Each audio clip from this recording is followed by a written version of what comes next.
O ectoplasma mais grosseiro, ele é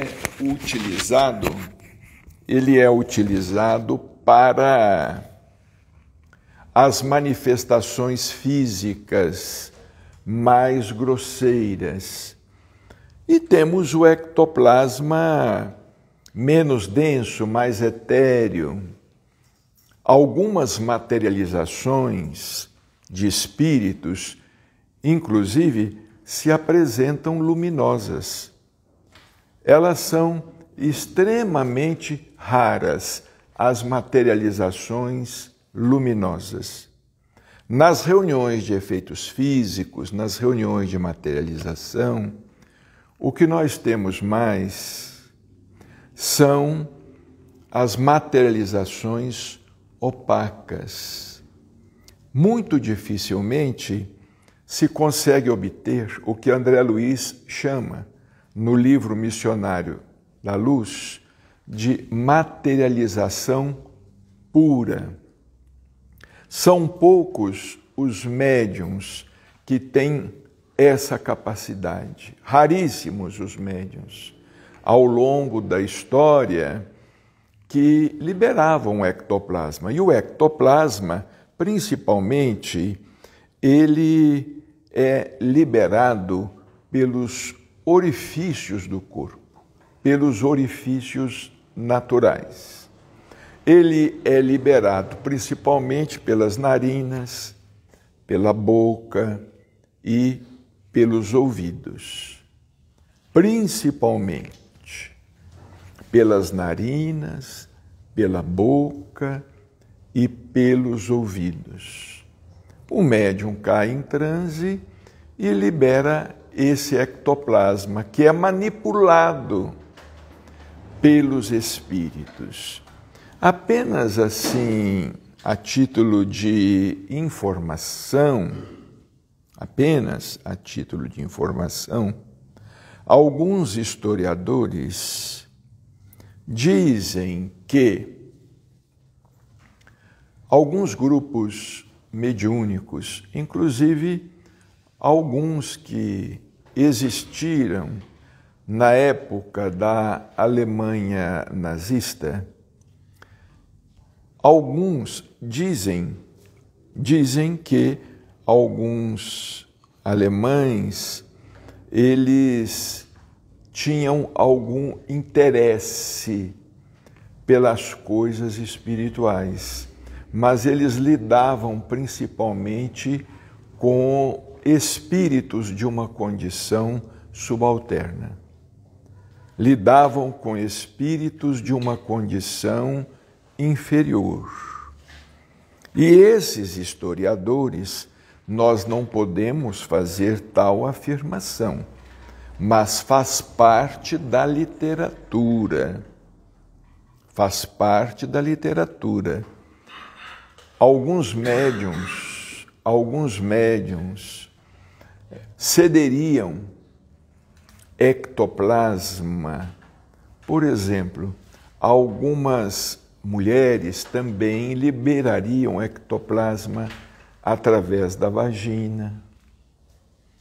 Outros liberariam através até do ânus, porque esse ectoplasma é liberado através dos orifícios naturais do corpo. Evidentemente que para a materialização de espíritos esclarecidos, para os fenômenos físicos, o ectoplasma manipulado pelos espíritos da codificação era um ectoplasma liberado pelas vias superiores, pelas narinas, pelos ouvidos, pela boca. Esse ectoplasma é passível até de ser liberado imperceptivelmente pelos poros do corpo, em menor quantidade.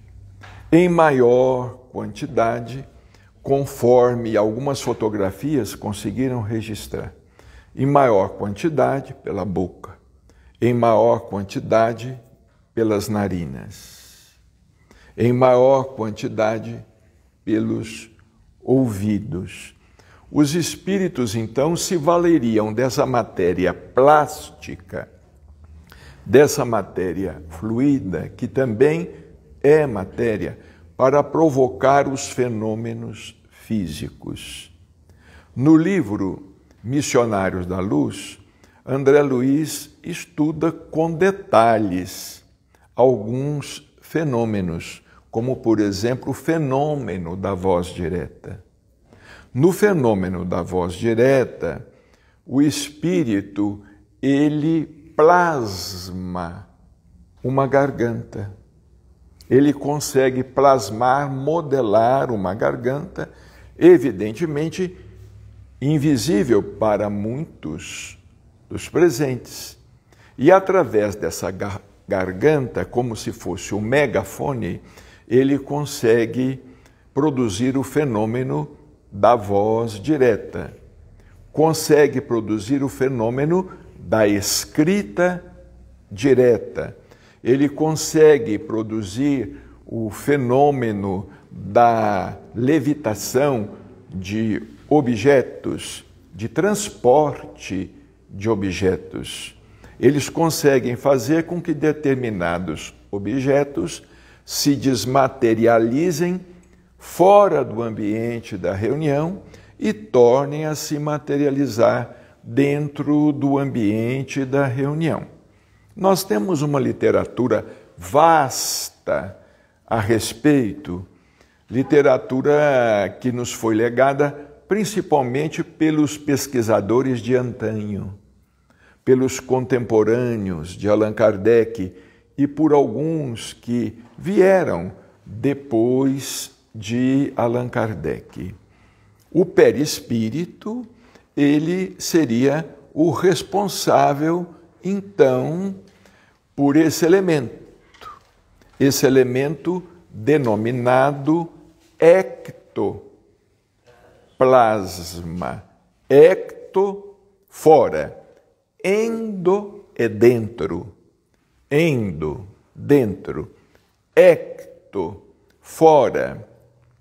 Como determinados animais que possuem exoesqueleto. O esqueleto de determinados animais é exterior, ao passo que o esqueleto de outros animais, como o esqueleto da criatura humana, do ser humano, ele é interior.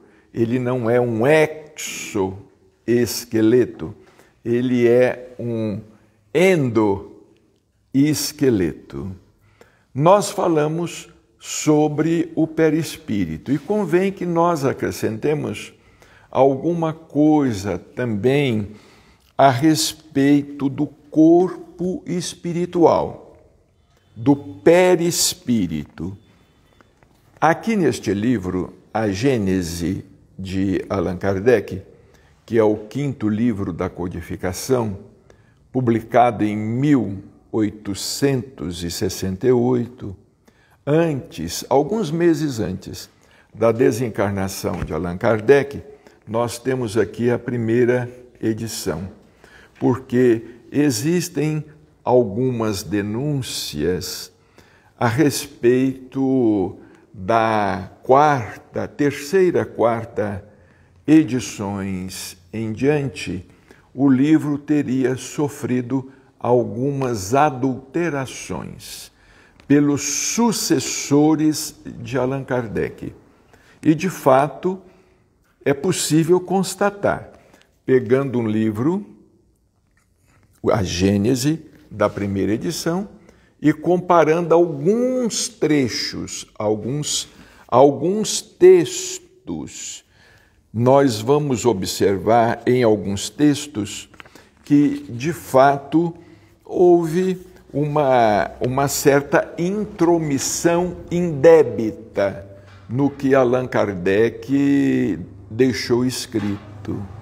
E essa intromissão indébita, ela teria sido feita por um contemporâneo de Allan Kardec, um que sucedeu Ele não sucedeu Allan Kardec, mas ele se apropriou, na verdade, ele se apropriou dos espólios de Allan Kardec, inclusive da Revista Espírita, que ele acabou desfigurando. A dona Amélie Boudet, esposa de Kardec, era 9 anos, mais velha que Kardec, já estava com certa idade e adoecida. Ela não conseguiu se opor completamente a ele. Mas aqui no capítulo 11º do livro A Gênese, capítulo intitulado Gênese Espiritual, este capítulo é extraordinário. Nós achamos que só este capítulo, Gênese Espiritual, ele vale pelo livro todo. Ele vale pelo livro inteiro. Porque neste capítulo, Allan Kardec, ele fala sobre a evolução, sinteticamente, ele fala sobre a evolução da mônada, ele fala sobre a evolução do princípio espiritual e ele fala da criação do corpo espiritual. Como é que o corpo espiritual, o perispírito, ele foi se formando, foi se elaborando. Na verdade, a espécie humana, aliás, todas as espécies existentes estão em evolução. Ainda esses dias estávamos vendo na TV um documentário sobre o aparecimento do homem na Terra e o aparecimento dos seres primitivos, desde o Australopithecus, passando por outras fases, o chamado Homo habilis, o chamado Homo erectus, até o chamado Homo sapiens, que somos nós. Vejamos bem, o Homo sapiens, nós pertencemos a essa condição. Sapiens, sapiens. Nós existimos há 200.000 anos. Há 200.000 anos. E é interessante o que nos fala aqui Allan Kardec, como é que teriam surgido os seres humanos? Como é que teria surgido o homem, o Homo sapiens? Qual foi o primeiro Homo sapiens? Porque tudo em a natureza, a Terra tem quase 15 bilhões de anos. Tudo em a natureza se processa com muita lentidão. Com muita lentidão. Tudo começou, o corpo humano começou a se formar a partir de uma célula. Imaginemos, tudo começou a se formar a partir de uma célula. A vida começou nos oceanos. Dos oceanos ganhou a Terra através de milhões e milhões de anos. As espécies foram se selecionando. É a chamada seleção das espécies. E elas foram se adaptando ao meio ambiente. Algumas espécies foram desaparecendo. Por exemplo, os anfíbios. Os anfíbios, nós temos aí as rãs, as salamandras, os sapos são considerados anfíbios. Dos anfíbios é que se originaram os mamíferos. Nós somos mamíferos. Nós somos seres mamíferos, que se originaram os répteis. Somente depois surgiriam os dinossauros, também mamíferos, não é? Nós somos considerados seres mamíferos. Os répteis são considerados, não é? Nós viemos dos anfíbios. Os anfíbios reinaram sobre a terra milhões e milhões de anos. Por exemplo, os anfíbios, para sobreviver, eles precisavam de um elemento primordial. Eles precisavam de água. Mas houve uma época na Terra em que a água, não a água do mar, mas a água potável, a água se tornou escassa. E, por exemplo, as rãs, os sapos, quando tinham os seus filhotes, os seus girinos, eles morriam desidratados por falta de água.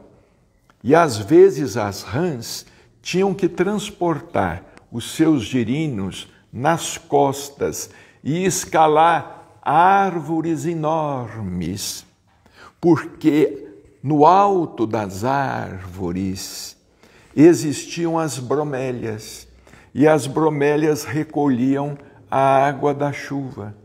Então as rãs subiam ao topo das árvores e deixavam ali os seus girinos para que eles sobrevivessem. Mas isso durou milhões e milhões de anos. Agora vejamos bem, sabemos disso. Nós, os humanos, diferimos dos chamados macacos apenas por um par de cromossomos.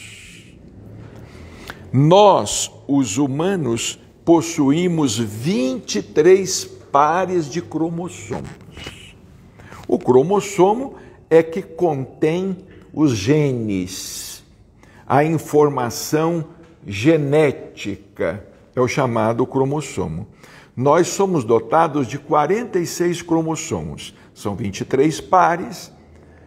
Os macacos possuem 24 pares.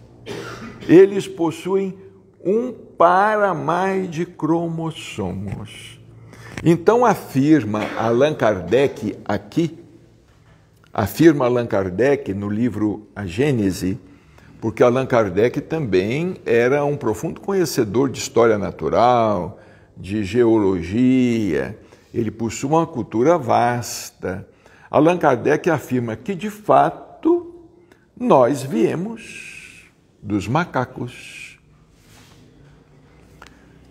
A raça humana, os humanos, os humanoides, em determinada época, milhões a milhões de anos atrás, houve uma modificação genética.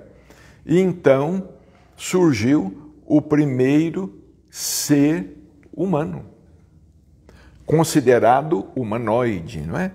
O primeiro ser primitivo, que se diferenciou do macaco por um par de cromossomos, teve um par a menos e nasceu com uma outra forma, mas muito semelhante, o que não impediu que os macacos continuassem gerando macacos.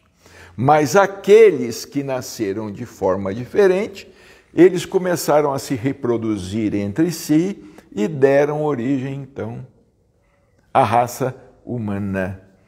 É o que nos fala aqui Allan Kardec no livro A Gênese, e é o que nos fala também Emmanuel no livro A Caminho da Luz.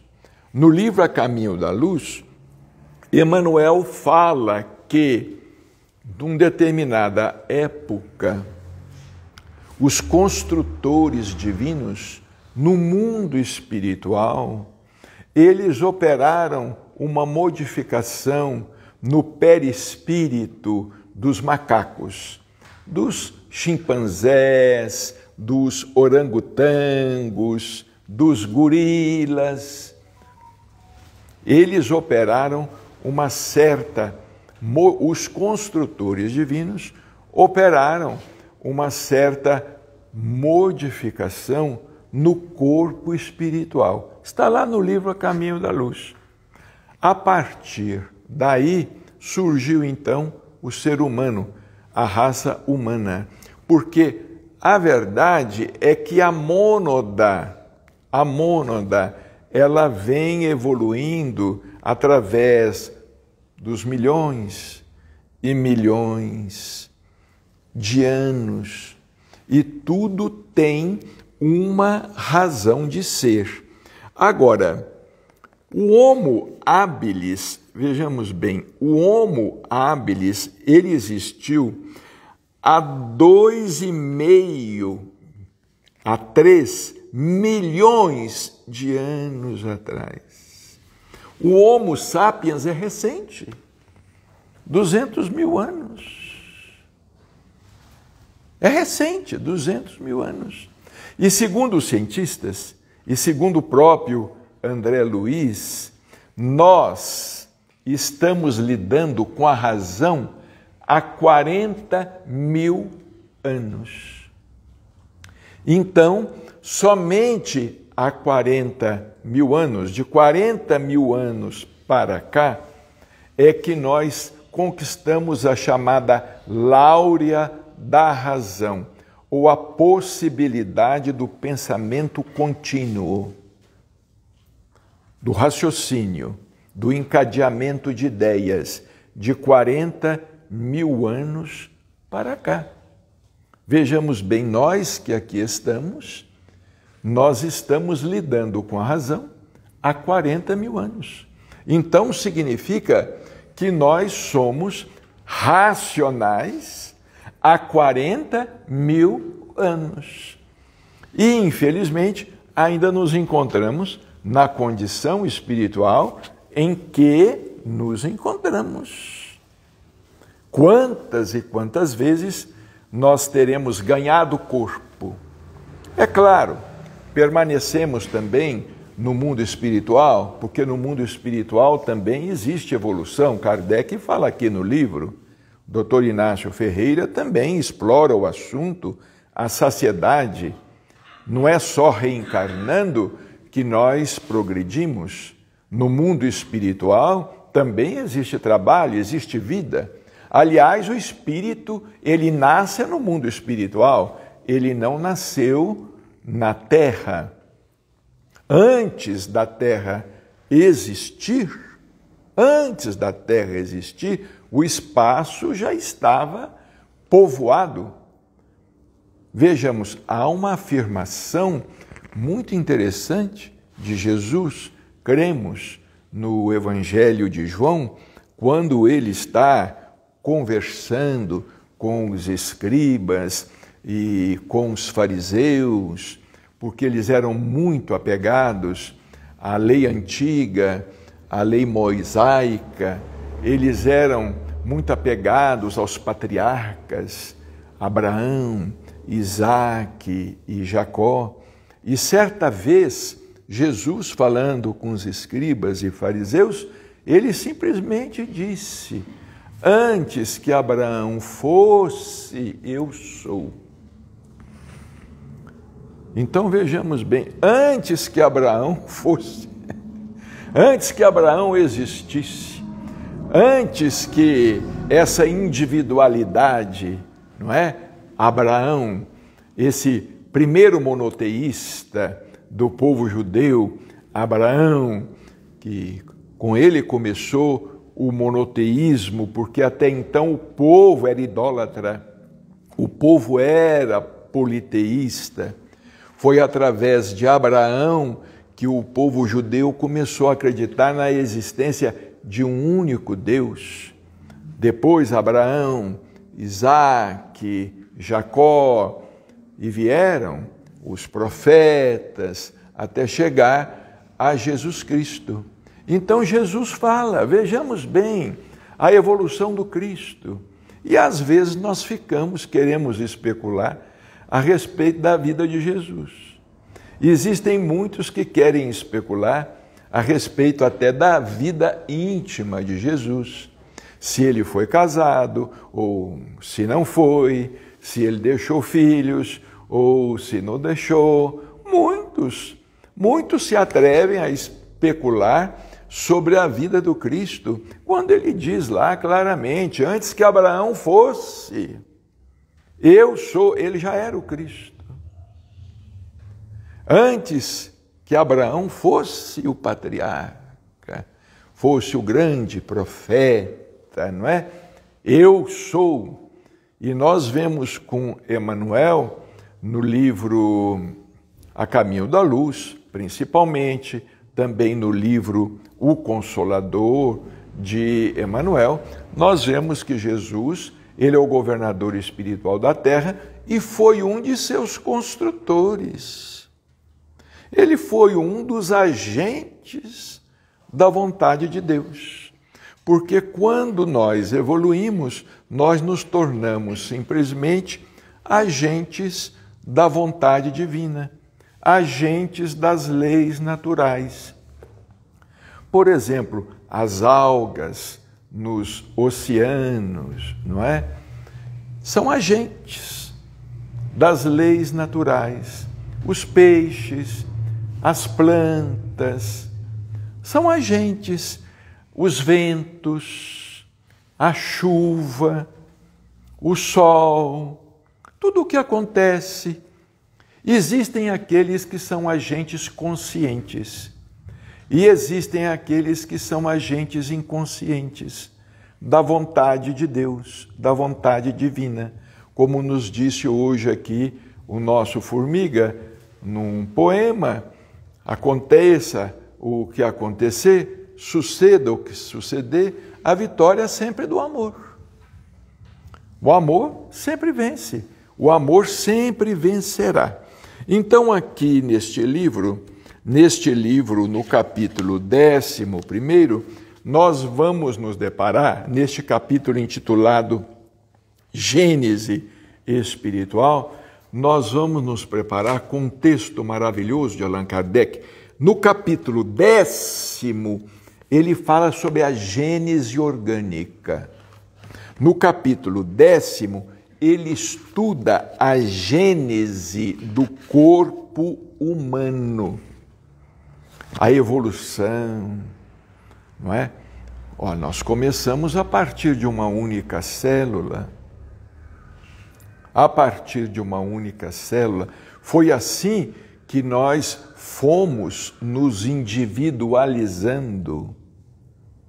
Fomos nos tornando seres individualizados, porque nós somos criaturas individualizados e que temos tido várias existências animando diferentes personalidades ao longo dos séculos sem fim.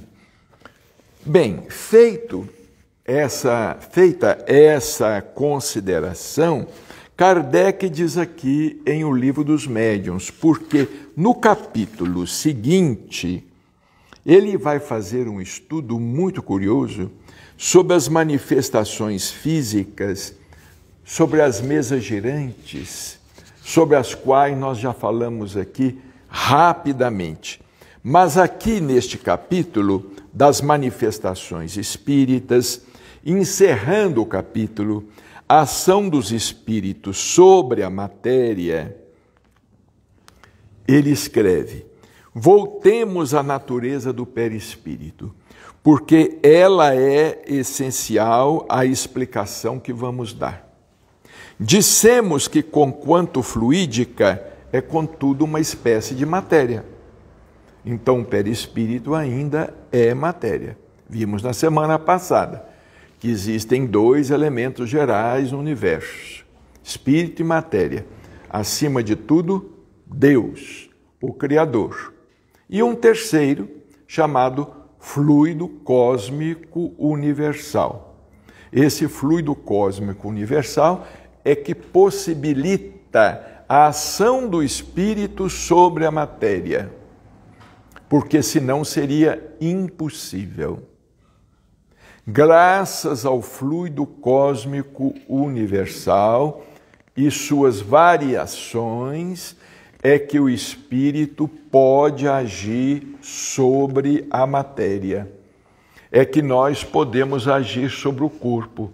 Se não fosse o perispírito, nós não conseguiríamos sustentar um corpo material, um corpo físico, porque a matéria é inerte. Tanto é assim que quando o espírito se retira, o que acontece? O corpo se desintegra. Quando ocorre a morte do corpo, acontece a partida do espírito, e não o contrário. Não é porque o espírito parte que o corpo morre. Não é porque o espírito parte que o corpo morre. O corpo morre, então o espírito parte. É por isso que ele deixa o corpo. E essa experiência nós podemos observar, por exemplo, durante o sono. Durante o sono, praticamente, nós só temos a vida orgânica. Durante o sono, o corpo é uma máquina funcionando. Durante o corpo. Nós não temos ali presença de vida intelectual. Há uma ausência de vida intelectual. Há uma ausência de vida emocional e intelectual durante o sono. Há uma ausência. É a vida orgânica. É uma máquina funcionando. Mas quando o corpo acorda, quando o espírito retoma o corpo, com ele volta a vida intelectual. Volta a vida intelectual, volta a vida emocional. Mas os sonhos? Os sonhos, nós podemos interpretar os sonhos de várias maneiras. Eu acredito que os sonhos seja, vamos dizer assim, de maneira primitiva, o sonho é um ensaio para que no futuro nós podemos ter desdobramentos conscientes. O sono não passa de um ensaio, porque por enquanto nós não temos condições de vivenciar as duas vidas ao mesmo tempo. O nosso cérebro ainda não está adaptado. Nós vamos precisar de muitos séculos, talvez milênios, de evolução. Pode ocorrer de quando em vez, que a gente tenha algum sonho consciente. Mas aquele sonho consciente, ele acontece numa faixa de tempo muito curta. Acontece numa faixa de tempo muito pequena. A vida do outro lado é tão intensa que às vezes o sonho é muito intenso, mas para nós aqui tudo aconteceu em 2 minutos. Tudo aconteceu em 2 minutos e 3 minutos. Isso acontece, por exemplo, um fenômeno que pode ser constatado quando nós cochilamos. Quando nós cochilamos, olhamos no relógio, estamos na cadeira, estamos na poltrona, às vezes não estamos nem deitados. Cochilamos e de repente vem o chamado sonho ou o desdobramento. Na maioria das vezes, trata-se de algo muito primitivo, ideias não muito claras. Vamos imaginar o que deveria ser a cabeça do Homo sapiens há 200.000 anos atrás. Vamos imaginar como deveriam ser os seus raciocínios, as suas ideias, há 200.000 anos atrás. Vamos dizer que, em matéria de sonhos, nós estamos atrasados aí muitos 1000 anos, para que nós possamos vivenciar essa projeção, esse desdobramento com plena lucidez. O que já acontece nos mundos superiores. Porque Allan Kardec nos fala, os espíritos nos falam. Por exemplo, nós estamos trabalhando, estamos vivendo, estamos trabalhando. Trabalhando, agindo sobre a matéria, aperfeiçoando a matéria, nós vamos sendo aperfeiçoados. Trabalhando, exercendo a intelectualidade, a nossa inteligência vai se ampliando, a nossa inteligência vai se expandindo. Por esse motivo que, quanto mais trabalho nós dermos à inteligência e ao sentimento, melhor. Por quê? Fala Allan Kardec. Por quê? Porque quando nós desenvolvemos a nossa inteligência, nós vamos forçar a evolução do nosso corpo espiritual. Como diferenciar um sonho premonitório de um que não é? Não estou ouvindo. Como diferenciar um sonho que é premonitório de um que não é? Bom, aí, vamos dizer, um sonho que é premonitório do que não é muito simples, não é? Habitualmente, o sonho premonitório, uma premonição, ele acaba ocorrendo. Nós percebemos que depois acontece essa premonição, porque nós precisamos de conhecer um pouco melhor também essa questão de espaço-tempo. Essa questão de espaço-tempo. Por exemplo, Chico Xavier. Chico Xavier era um médium, e não só Chico, os profetas também, alguns sensitivos. Chico Xavier era uma pessoa que ele tinha alguns vislumbres do futuro. O espírito, quando avança, quando ele evolui, ele desenvolve a chamada dupla vista. Vejamos bem, o que seria a dupla vista? O que seria essa visão do futuro? Kardec cita um exemplo muito fácil de ser assimilado. Se uma pessoa estiver no chão observando uma estrada, ela vai dizer: eu estou vendo uma estrada. Mas se essa pessoa subir na montanha, ela vai poder dizer: eu estou vendo uma estrada, e se você continuar por essa estrada, você vai ser assaltado lá adiante, porque eu estou vendo um grupo de salteadores. Por quê? Porque ela subiu. Ela subiu ao topo da montanha. Quando nós subimos ao topo da montanha, nós percebemos melhor a paisagem. E é aí que nós podemos profetizar. É aí que nós temos a visão do futuro que já existe. Nós vemos o futuro que já existe. Olha, lá adiante tem uma estrada e tem um abismo. Quem está no topo da montanha pode dizer isto. Ou seja, o espírito, quando avança, quando ele evolui, ele desenvolve sentidos. Ele desenvolve percepções. E como ele desenvolve percepções, ele pode fazer, ele tem determinados vislumbres do futuro, como também do passado. Se bem que do passado a ele não interessa, porque quase todos nós temos um passado muito complexo, um passado muito difícil. Lá no livro Nosso Lar, por exemplo, Dona Laura fala que ela, com o marido Ricardo, ela se submeteu, ao que tudo indica, a uma sessão de regressão de memória, a uma sessão de regressão de memória, a uma hipnose, a uma sessão de regressão, e ela só conseguiu regredir até 3 séculos antes. Depois ela não quis mais, porque o que ela começou a observar era muito desagradável.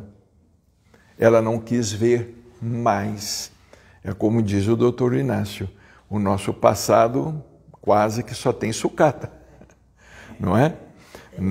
Não nos interessa muito, não nos interessa muito saber o que fomos, não é? Nós devemos nos interessar pelo que somos, lutando pelo que haveremos de ser, porque todos nós, como dizia Chico, já estamos projetados, já estamos desenhados. Fomos criados simples e ignorantes, mas todos nós somos perfectíveis. Nós vamos poder um dia alcançar a perfeição. Mas voltando no que nós consideramos muito importante, quando nós desenvolvemos o sentimento, quando nós desenvolvemos a inteligência, acontece conosco o que acontece no reino vegetal, acontece no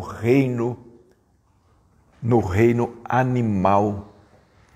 A ciência não sabe explicar muito bem, mas de repente ocorre uma mutação. De repente ocorre uma mutação no reino vegetal. Determinada planta começa a dar origem a outra planta. Ocorre uma mutação. Ocorre uma mutação no reino animal. No reino animal. Nós falamos a respeito dos anfíbios, que não viviam sem água. A natureza, as leis naturezas, promoveram a mutação. Dos anfíbios vieram os mamíferos. Os mamíferos botavam ovos e eles não morriam por falta de água, porque eles viviam dentro de um ovo com litro amniótico. Eles viviam dentro do ovo. Foi uma mutação, ocorreu essa mutação. Isso por obra da lei natural. Como é que isso foi feito? Nós não sabemos dizer. O certo é que esses anfíbios estavam perecendo por falta d'água, estavam para desaparecer. Então ocorreu uma mutação. E essa mutação possibilitou o aparecimento dos mamíferos. Os mamíferos botam ovos. E até hoje nós somos botadores de ovos. Não é? É o ovário. Temos o ovário. Nós temos o óvulo, não é? Que depois se transforma em ovo. E nós nos desenvolvemos ontem. Dentro do quê? Cercados pelo quê? Pelo líquido amniótico. É graças, quando a bolsa estoura, está na hora do nenê nascer. Porque se não nascer, ele vai perecer. Ele vai perecer. Então vejamos bem, voltamos a um ponto importante. Nós temos que desenvolver a nossa inteligência e desenvolver a nossa capacidade de amar para que naturalmente nós possamos promover uma mutação. Quando essa mutação é como se fosse uma hierarquia, é como se fosse subir uma escada. Quando a gente promover essa mutação no corpo espiritual, automaticamente essa mutação vai ocorrer no corpo físico, no corpo material, porque o corpo físico ele é formado a partir do corpo perispiritual. E o corpo perispiritual é formado a partir do corpo mental e do chamado ainda supramental. E existem, não saberíamos dizer quantos corpos. Quando nós promovermos essa evolução, naturalmente ocorrerá uma mutação. Naturalmente ocorrerá uma mutação. Como já está ocorrendo, como ocorreu com o nosso corpo uma mutação. Vejamos bem, à medida que a inteligência foi desenvolvendo, foi ocorrendo uma mutação biológica, uma mutação física. Imaginemos o homem da caverna com a nossa inteligência. Ou a nossa inteligência com o corpo de homem da caverna. Tudo se processa de maneira paralela. Por isso que, fazendo esse trabalho da evolução, através do trabalho, é por isso que os espíritos insistem conosco, nós precisamos trabalhar, nós vamos chegar num ponto que naturalmente nós vamos ter um corpo perispiritual que, por assim dizer, exigirá um mundo superior, um meio diferente. Um meio diferente. É claro, não significa que nós não possamos, reencarnar no mundo inferior, mas aí será uma reencarnação de auxílio, uma reencarnação, vamos dizer, deliberada e não constrangedora. Será uma reencarnação como Jesus, por exemplo. Agora, vejamos o que deve ter significado para Jesus a encarnação. Porque existem muitos que a respeito de Jesus falam em reencarnação. Errado. Jesus não reencarnou. Na Terra, não. Aqui ele encarnou. Aqui ele reencarnou uma única vez. Reencarnação é um fenômeno de repetição. Ele fez a sua evolução em outras esferas, em outros mundos. O Cristo é a encarnação do Verbo divino. Ele encarnou. Assim mesmo, existem muitas teorias em torno a respeito disto, não é? São pontos de vista, alguns deles respeitáveis, não é? Mas muitos deles também não passam de achismos. Eu acho isso, eu acho aquilo, eu acho aquilo outro, não é? Mas nós não podemos dizer com precisão, não temos como dizer com precisão, não é? Então vejamos aqui, continuando. Dissemos que conquanto fluídica é contudo uma espécie de matéria, e isto resulta do fato das aparições tangíveis, às quais voltaremos.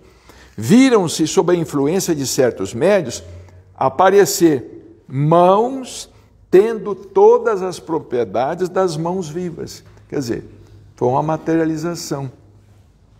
Que tem calor, que podem ser apalpadas, que oferecem a resistência de um corpo sólido, que nos seguram e que de repente se desfazem como uma sombra, como acontecia com um grande médium de efeitos físicos, já desencarnado há algum tempo, chamado Peixotinho. E outros médios, mas vamos nos referir a Peixotinho. Peixotinho foi muito amigo de Chico, contemporâneo de Chico, e Peixotinho era um grande médium de efeitos físicos. E no final da década de 30, ele com Chico Xavier, em 1939, 1940, ele ia a Pedro Leopoldo e Chico também era médium de efeitos físicos e alguns espíritos se materializavam. Caminhavam, conversavam com as pessoas, cumprimentavam as pessoas. Alguns espíritos se materializavam. Por exemplo, Emmanuel se materializava de corpo inteiro. Meimei se materializava de corpo inteiro. Maria João de Deus se materializava de corpo inteiro. E outros espíritos se materializavam de corpo inteiro. Hoje em dia, o que nós mais temos nesses chamados trabalhos de materialização é um trabalho, na verdade, chamado por André Luiz de superincorporação. O que é a superincorporação? O médium deita,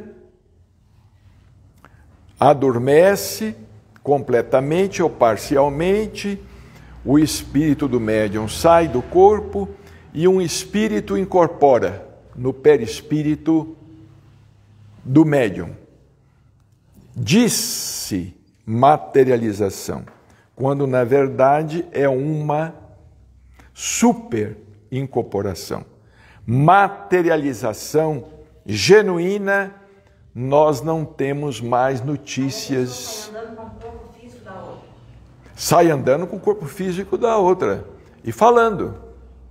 Mas isso tudo na penumbra, não é na claridade, porque, segundo os espíritos, segundo os estudiosos, determinados raios luminosos, eles têm a propriedade de incidir sobre o ectoplasma e de desintegrar o ectoplasma. É um fenômeno químico. Nós não sabemos ao certo como isto acontece, mas é o que se diz. Tanto é assim que algumas fotos que foram obtidas de alguns espíritos materializados, elas foram obtidas valendo-se do chamado infravermelho.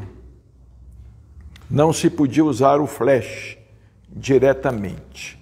Eles se valiam de uma máquina com flash, não sei, era chamado o infravermelho, que possibilitava essa foto. Possibilitava a foto. Bem, nós estamos em cima do horário, mas na semana que vem nós poderíamos aqui ainda falar muito sobre perispírito, recorrendo aqui ao livro Evolução em Dois Mundos, ao livro Evolução Anímica de Gabriel Delany, mas na próxima semana nós já vamos ver o capítulo 2, Manifestações Físicas Mesjagirantes. E pode ser que em passant nós voltemos a nos referir novamente ao perispírito, ao ectoplasma, porque nós vamos estudar fenômenos físicos.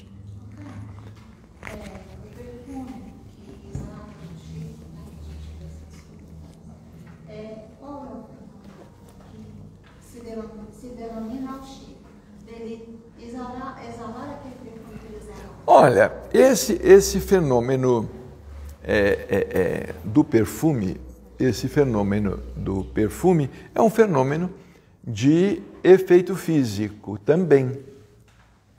É uma olorização.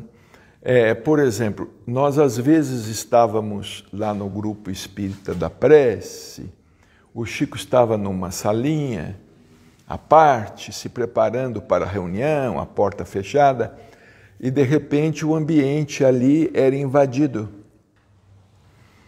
às vezes por um cheiro de éter, e desaparecia.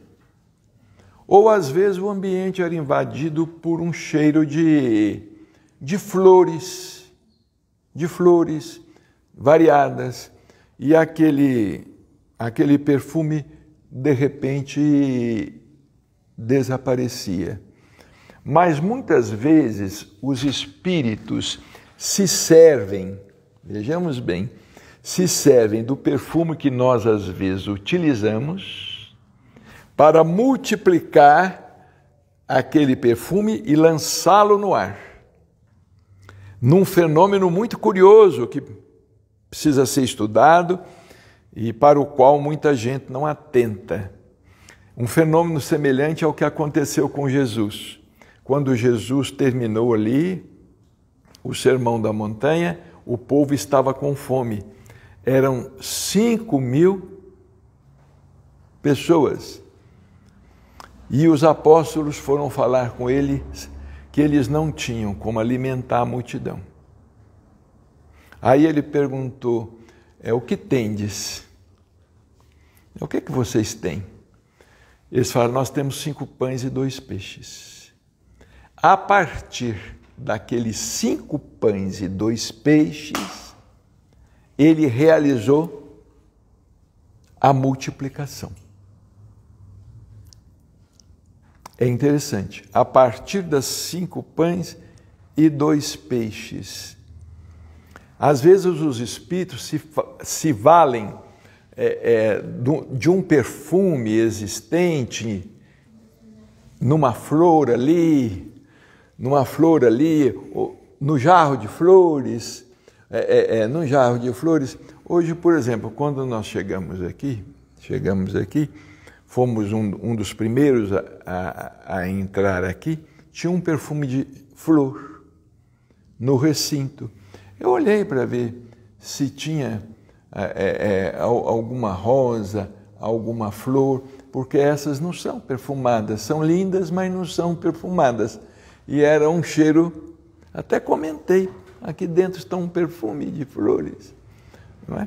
Então os espíritos às vezes se valem para fazer essa multiplicação. Carlos, mas sempre tem que ter algum médio, porque tem que ter sempre alguém. Tem que ter um veículo. Isso, algum veículo para poder fazer essas manifestações. Tem que ter um veículo, tem que ter um médium, ou no recinto ou na vizinhança, porque existem muitos fenômenos de efeitos físicos, os chamados poltergeist, os fenômenos de efeitos físicos que aconteciam em algumas casas, movimentando objetos, que os estudiosos foram verificar que o médium estava na casa ao lado e não na própria casa. Mas o cheiro do perfume não era da Sheila? Hein? Do Chico lá, o cheiro não era da Sheila? Não apenas dela, não só da Sheila, não só dela. Às vezes era um cheiro de éter, às vezes eram vários espíritos que promoviam isso, não apenas Sheila, não apenas Meimei.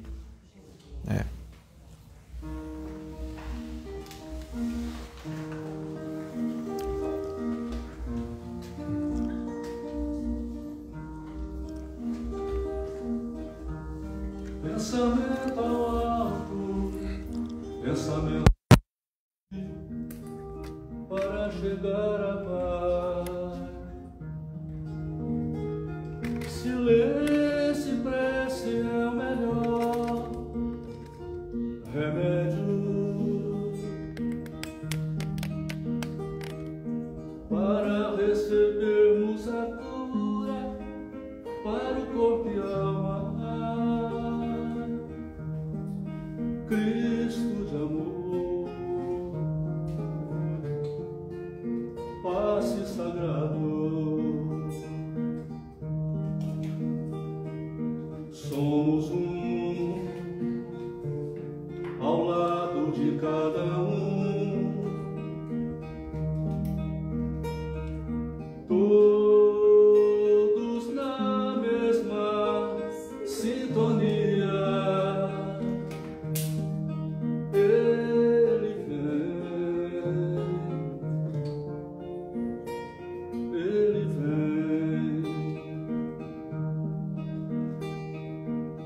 Trazendo a paz e alívio para nós. Sinta, perceba o envoltório em luz. É Ele, fale com Ele. Jesus conhece a sua dor. Cristo de amor, passe sagrado,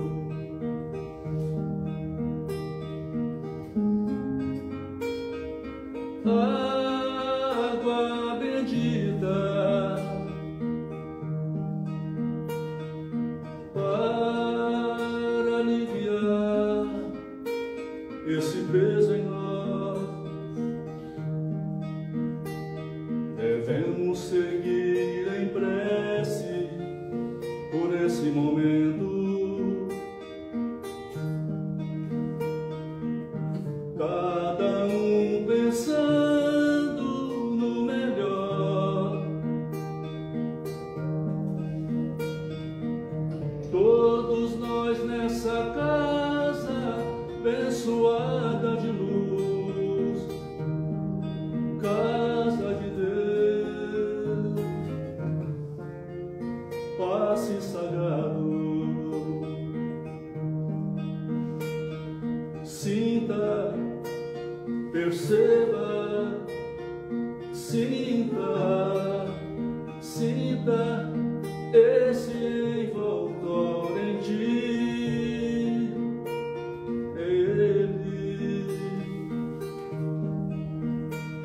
Ele trazendo a paz para aliviar em nós e transformar em alívio o peso dessa dor. As mãos de Deus estão pairando sobre nós e nos livrando do mal, e que assim seja. Sinta, sinta, perceba e faça uma oração. Sinta, sinta, sinta,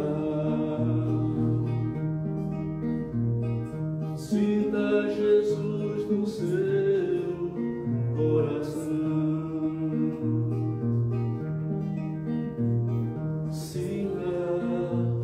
Perceba, sinta, sinta.